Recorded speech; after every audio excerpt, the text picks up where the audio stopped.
And we expected within 48 hours, next 48 hours, the bad news storm will hit Gaza again.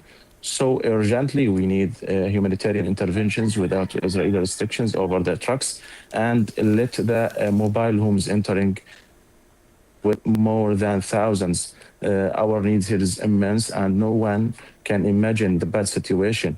The bad situation is more aggressive than the bombardment itself. And also, the explosions and robotic explosions continuing. We're hearing at every night, especially in the east of the Gaza Strip. More than 60% of Gaza is under the military Israeli control.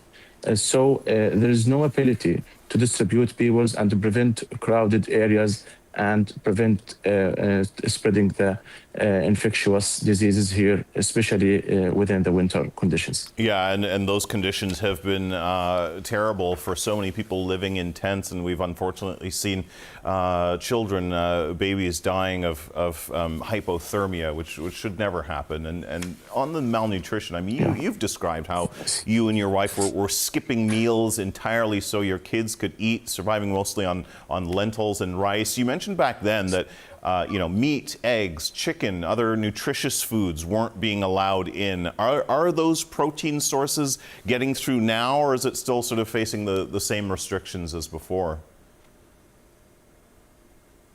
Yes, when we compare the current situation with the before, it's better slightly more than. But, with the inability and the economical exhaustion for our families here, they cannot meet their needs, basic needs daily. So when we talk about losing for more than 500,000 people their jobs, there is no economical ability to secure their foods here. So there is no food security by daily needs.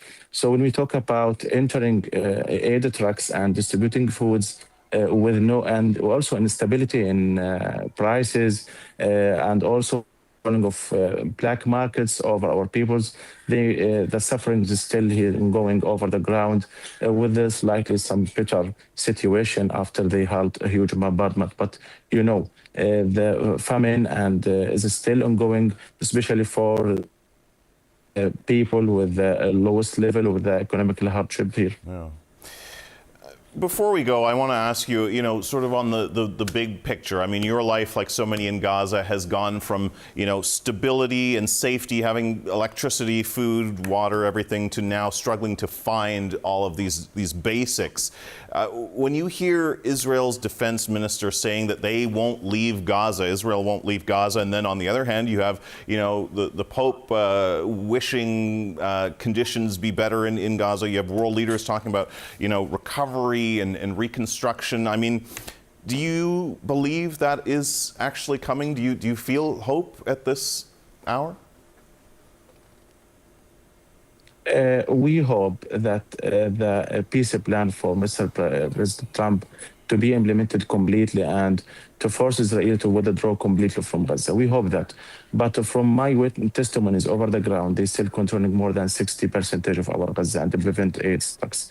So when we hear they complete destroying the remaining infrastructure and remaining homes in that regions, and there are talks about controlling Gaza forever, it will devastate us and will cause us to lose the final hope. So we hope from the international community and Mr. President Trump again to implement the ceasefire and peace plan without any discriminations and reconstruct our homeland without any discriminations. Talk about the reconstruction plan.